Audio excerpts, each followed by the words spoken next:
Hello, and welcome to episode number 8 of the Divine Expansive podcast. I am, of course, your hostess with the mostest, Sherette Miller, and today I am going to do a card reading. I haven't done one in a while. So I also haven't shown my face in a while. So I thought that this would be kind of a fun way to get back into it. And as far as card readings go, I typically don't do a theme. I'm just kind of, I'm willy-nilly. Like if you do a theme, there needs to be a structure and you need to have things aligned. And that's the whole reason I don't use tarot cards, because there's rules and stuff. And I don't like rules. Like rules are no fun. So I am doing an oracle card reading today. Like I said, normally I don't do structure, but today I'm going to put a little tiny bit of structure, just a little bit. I want to do a theme of the full moon, the upcoming full moon. Now, that being said, disclaimer time, there's always a disclaimer. I am not an astrology person. I'm not one of those astro bitches that be knowing all that shit about the stars and what it means in your chart and what's in your chart. Listen, I have some friends that are astrologists and they are amazing, and I have some friends that like just are into it and just like to read the chart and know things and figure out aspects of their life using the chart, and I love that. I love it, but I'm not there. Listen, I don't even know like all the zodiac signs, like the sun signs, and like which ones are for what month. I know mine, my husband's, and my kids, and from there it really doesn't go very far. So that being said, I'm doing everything like always, very intuitively. So I'm going to pull the cards. I've got a few decks here and we'll see how that goes. But I know I'm going to do a past, present, and future as far as the card pulls and the direction I decide to do this. I am using my 2 favorite decks for the past, present, and future portion of the reading. My Sacred Geometry Activations Oracle deck and my Energy Oracle deck. So I'm going to do a little dance for you. These 2 are my favorites, so we're going to use those. Now, I do have another deck here. This is the Caroline Myss archetype cards. I have a slight obsession with these, I'll be honest, and I would like to do more archetype type of things. Maybe card readings or just discussing it or looking at it from a collective standpoint. I also do archetype card readings, personal card readings for people, and help you figure out what your archetypes are and what light attributes and shadow attributes and how to work with it and all of that. So these I don't typically use in collective readings, but I think that there's a theme. There's always a theme. And whatever the tie-in to that theme is, I don't know. I will say this. I know this much astrology in this. The full moon, the upcoming full moon, I believe it is on dates. I don't even know what today's date is. I think today's the 7th. So I think it's on Saturday, August 9th.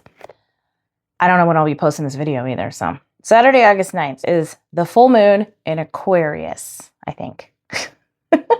So I don't know what the fuck that means, but I'm going to say it because maybe somebody who is watching knows what it means.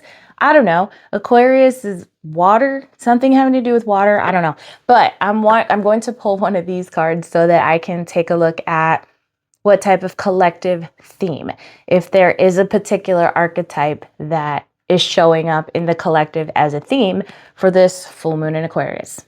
Again, all this shit is intuitive. It's literally, I would say I'm pulling it out of my ass, but more I'm, pulling it from the cosmos. So it's coming out of the opposite end, but sometimes it feels like it's coming out of my ass. So bear with me. All right. Last disclaimer. I mean, I use profanity words and stuff like that. I already did, but I'm also going to point out my shirt. There's profanity on my shirt, which is so fun. My husband thinks that I'm like 12, like I'm the most immature person ever because I like to wear shirts like this, but I'm just like, you know what, dude? That's what I think of you. Okay. I love him. I always love him so much. But when he makes fun of my shirts, I have to let him know what I think of that. All right, so here we go. Actually, before we start, we're going to do something. I haven't done this. I haven't done it, and I feel like we need to do it today. We're going to do a quick little breathwork clearing. Okay, so the breath work, there's all sorts of different types of breath work. You'll see videos on YouTube and on various meditation apps and stuff, and they're all different. They're all different. So I'm going to do something very simple today. It sometimes is called box breathing, I think, and sometimes combat breathing. But essentially what we're going to do is breathe in for 4 counts and release the breath, exhale for 8 counts. And we'll do that 3 times. So essentially what this is doing is balancing and calming your nervous system. So we're going to take the sympathetic nervous system and tell it to sit down and be quiet. Go wait over there till we need you. And the parasympathetic nervous system, which most of us don't use. Yeah, honestly, most of us, our parasympathetic nervous systems are not online. What we're going to do with this breath work is we are going to deliberately bring it into play, bring it into be with us and to calm us and to comfort us. So that's going to take you out of fight, flight, or freeze mode and put you into a nice relaxed state so that you can receive all the information that I have to bring you. Whatever that's going to end up looking like. Okay, so go ahead and take a couple of deep breaths on your own just to start. Center yourself. Allow yourself to be in this present moment.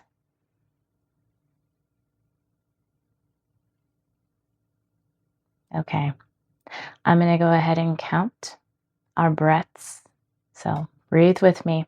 Inhale, 1, 2, 3, 4. Hold at the top. And exhale, 8, 7, 6, 5, 4, 3, 2, 1. Good. That's the first breath. Second breath. Get ready. Inhale. 1, 2, 3, 4. Hold at the top.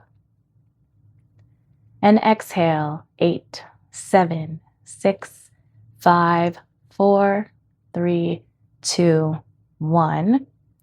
Last breath. Get ready. Go ahead and inhale.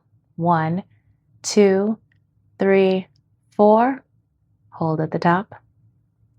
And exhale. 8, 7, 6, 5, 4, 3, 2, 1. Beautiful. Okay, here we go. I'm going to start by pulling the archetype card to see what collective theme. What is the collective theme, collective archetype for right now? The archetype cards are interesting because there's all sorts of different archetypes. I believe this deck has 74 different archetypes. And we have a jumper, so we're going to go with that one. 74 different archetypes, and each archetype has a light attribute and a shadow attribute. It can go a lot of different directions. There's some objectiveness that is needed when using these cards, because sometimes the shadow side can sound very, very negative and, negative, that's kind of what it is, but it can sound, what's the word I'm looking for? Like malicious and bad. And oftentimes for most people, it's not, because it's an unconscious thing for most people, unless you are doing it maliciously, which you would know that. But if for whatever reason something shadow comes up for you, generally it's an unconscious behavior. It's not something that's malicious. So that's an interesting thing about the archetype cards. Also, I got this card out here. I'm going to show you in a second here, but let me go ahead and be real for a second. The stage I'm at in life, these are my readers from Dollar Tree. I'm going to go ahead and put them on because I need them. I am 42 years old, and as a healing disclaimer for myself, I'm going to go ahead and say my birthday is at the end of this month. I haven't been celebrating it, so it's kind of healing for me to say that my birthday is at the end of this month, and I'm going to be 43. So lots of changes and hormonal things happening. And my beautiful eyesight, my 2015 eyesight is no longer 2015. So I've got readers from Dollar Tree. So I'm going to use them. So the archetype card that I have pulled is the guide. Hopefully I am holding this card in a manner that it can be seen. I'm going to go ahead and read it. Light attributes first. The light attribute says, this represents the nature of the divine in life and in yourself.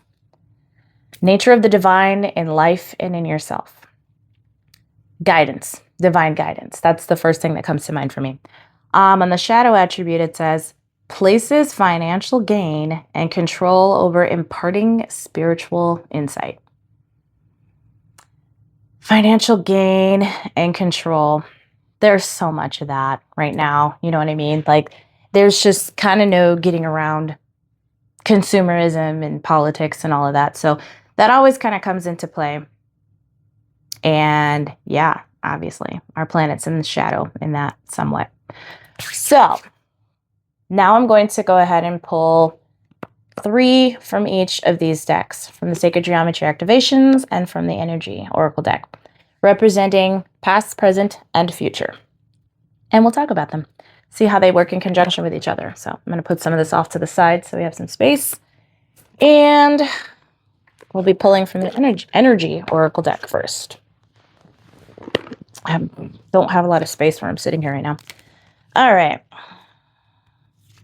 Fumbling the cards. So I'm going to go ahead and take a deep breath.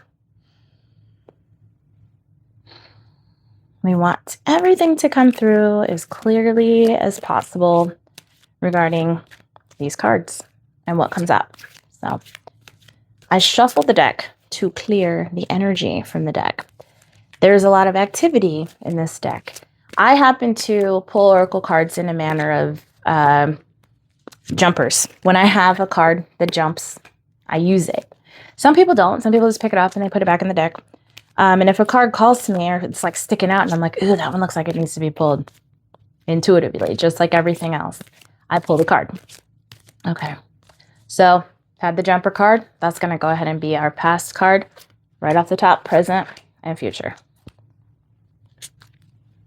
Will not turn them over yet. I'm going to put my guide card, my archetype card there. I don't know if I have enough space right here. All right. And the Sacred Geometry deck. Shuffle, shuffle, shuffle. Obviously, I'll hold up all of the cards so that you can see what we're looking at here. No jumpers in this deck. That's all right. Past, present, and future. Okay. Here we go. Past. Turn them all over. Present. And future. Now, some people, when they use the oracle cards, this is more of this particular rule is more with tarot, I believe. But it's used in oracle too. If you flip a card over and it's a certain direction, if it's upside down or if it's right side up, it can mean something over something else. I don't really fucking care. Like, I'm going to look at it right side up because that's the way I read it. And I don't want to interpret it based on how it flipped over. Because whatever. That's just me. But like I said, I'm not one for rules. So that's that. Okay. So the past. The card that came up for energy. The energy cards typically, I would say, are the what energy. What energy are we dealing with? What is it that's coming up? What is it we need to look at? The Sacred Geometry oracle cards tend to be the how. How are we going to manage that energy? How are we going to utilize ourselves and our energy field to interpret and utilize what comes up from the energy deck? Okay, so Angel of Love is coming up for the past. Really hope that can be seen. Angel of Love. In conjunction with the Angel of Love card for the past, the solar plexus chakra card came up. All right. So The full moon typically is like what you have wished for. Like the new moon, you set some intentions. It's a clean slate. It's a time to set intentions, and over the course of the month, for the full moon to come back around, or how many weeks is it? I don't know. See, I don't even know the fucking moon phases. Anyway, the time in between the new moon and the full moon, you set an intention, you clear the slate, you open yourself for new things to come in. In between that time, typically there is inspired action that comes into play, and you act on it, as long as you're aligned with your guidance and do your spiritual hygiene and all of the things to keep yourself feeling grounded and such. And when you get to the full moon, you take notice of what you brought to fruition. You give thanks and gratitude for what you've brought to fruition, and you release anything that's no longer serving you, based on the lessons that you learned from what you brought to fruition. So doing this from a perspective of past, present, and future, we're going to look at it from a standpoint of, okay, we got to this point, you manifested this thing for the full moon, and we're grateful for it. So what can we look at in the past to let go of so that we can make sure that we move forward with this new thing that we brought to fruition? And the present we're going to look at in order to see where we are right now and just what energy we need to be in the moment. And future, I like to keep future brief if possible, typically, is about what is going to come about from the lessons that we're having in the moment right now. That's all objective, subjective, you make choices, and it shifts based on the choices that you make. So back to the past. I am all over the place. Anybody who's been watching this podcast at all should know by now that I don't go in any specific order, and I have no structure or anything of that nature, so bear with me. Angel of Love. Okay, so Angel of Love as far as past. Oh my gosh, if we're looking at this from a collective standpoint, I believe that God is love, and I've talked about this so many times. The collective. If we look at the guide card in the shadow, where we're at in the shadow, financial gain and control, like I've talked about all of the things that are happening in the world and the issues and such, there is a loss of God. And I believe that the angel of love can represent that on the planet. So in the past, there was God, there was love, and it has been lost. So in order for us to get to the point with this guide card as our archetype, representing our archetype for the collective, it can help us to get back to that divine guidance. The angel of love can. Go back, remember God, remember love. The solar plexus chakra, need the readers. There's something to read on this one. Okay, so the solar plexus chakra card, this says, the frequency of the solar plexus chakra, the yellow flower of life, supports our sense of self, our personal power, and our willpower, as well as our knowing of who we are and what our contribution is to the whole. So remember who you are. Remember your connection to God. Remember your connection to your fellow human, to your human experience, to oneness, to everything that exists on the planet right now. We all have a connection to each other. And it starts with the personal, like you go inward and you work on yourself, and that personal connection that you have to yourself, your self-love, all of that radiates out from you. And that's something that contributes to the collective. So getting back to knowing God to bring us back to our divine guidance. How do you do that? You go inward, your solar plexus, your connection to yourself, your connection to everyone else around you, and you love yourself and you let it emanate. Cool. Past. All right. Present. Woman holding a heart. I'm sensing a theme here. Hopefully you can see that. I suck at holding these cards up. Okay. Oh, woman holding a heart. So I'm sensing a theme. The theme I'm sensing is feminine energy, divine feminine energy. We'll get back to that in a second. The Let's see. The card that goes along with this one is soul time. I'm going to read this one too. So present card for our energy. Let's see. Well, the energy one was a woman holding the heart.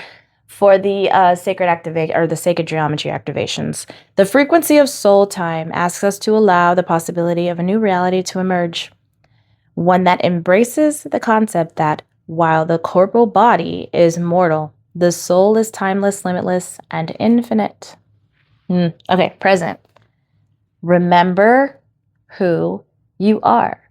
Remember that we are infinite beings that are in this. Why am I thinking of meat suit? I've been hearing people say that. Anyway, we're an infinite being in a meat suit on a planet, a rock that's spinning around a sun in a galaxy somewhere. Who knows what else is outside of us? We have to just remember who we are. So the present moment right now, the woman holding the heart, I feel like I said, divine feminine energy right now is a big deal. It is a big deal. And the idea of toxic feminine energy has been in the air recently. I feel like that's something that's tapering off a little bit, but it was very strong for a short period of time. I'd say maybe in the past month or so. So everyone has aspects of the divine feminine and the divine masculine. That's something to remember. It doesn't necessarily mean being a woman or being a man. They're just traits, not necessarily tied to gender, but obviously women have a tendency to have certain feminine traits, and then men have a tendency to have certain masculine traits, but it's all interchangeable. So I feel like getting in touch with your feminine, the intuition, the compassion, the love for self and love for others, those types of things in the present moment are important to help you stay in touch with your soul and the infinite possibilities that are available to you as an infinite being walking a human experience. Okay, present moment. The future card. Okay. The temple path. This one comes up so much lately. It really does. Okay, the temple path, future. Holding it. Okay. This card for me always makes me think about the temple, the actual temple, and what a temple used to represent. I know this came up in one of my readings I've done before, but just what the temple used to represent. And I feel like the future and the past are kind of melding together here, and just this is a melting pot of things happening. But yeah, getting back to remembering who we are. And how do you do that? How do you get to a space of remembering God, of remembering who you are as an infinite being? We're here as human beings, and essentially the idea of a temple, it's symbolic. It doesn't necessarily mean a church or a temple that you go to a building or anything like that. It can be, obviously. It can also be nature. It can also be your own home. Temple can also mean your body. Maybe you're not taking very good care of your body right now. Obviously, that's a sign of being a little bit out of touch with God, because that's a self-love aspect. And all of these things are spirit, mind, body. So looking at the temple idea, I think getting back in touch with what we need to remember who we are and remember who God is, and remember that we are children of God. God is nature. God is love. God is everything. God is the, infinite seer of all things, the creator, the, what's the word I'm looking for? Just that being that runs everything that's happening on the planet right now. What's beyond that? We don't really know. But that's the theme. God. I feel like that's always the theme. It's always the theme. Okay. And the sacred geometry card that comes along with this one, remembrance, which is so interesting that comes up as a future card. So back to the readers. Remembrance. The frequency of remembrance supports our memory of everything that we have gone through as a soul and body, providing us with valuable information and tools to flow gracefully with and in this life. Okay, that's really cool. That's a really good wrap-up point, I will say. Yeah, I mean, it's all said the same thing. It's all tied together perfectly. The solar plexus and getting in touch with yourself, getting back in touch with yourself. I feel like all of us maybe were at some point and maybe lost sight of that, or maybe you're just a little bit lost and you're trying to find your way. But the way is within. Getting in touch with yourself and that self-love and letting it emanate, and remembering that you are an infinite being walking a human experience on this planet, and the remembrance of that coming into play.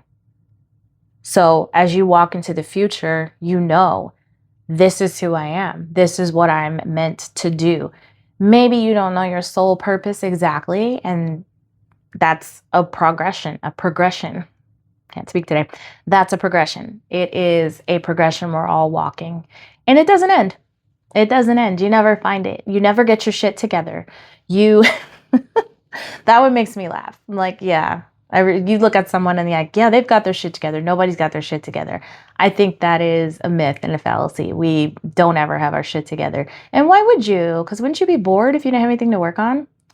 So I digress. I'm going to go ahead and wrap this up and just say that I hope that you feel you were able to bring something beautiful to fruition as we enter this full moon phase. Oftentimes, I feel like we are all doing things and going through our life, and many of us are in touch with these cycles and with these phases of the moon, and we don't even know it. So stop, be in the present moment today, and take a look at what you have created for yourself in your life. Reflect on it, be grateful for it, and look at what you've learned. I always say that the only reason to look back at the past is to see how far you've come. So take this opportunity to do that. All right. This concludes episode number 8 of the Divine Expansive podcast. Thank you so much for watching all of my shenanigans, all of my meaningful rants and intuitive shenanigans. I love you very much. I really, truly mean that.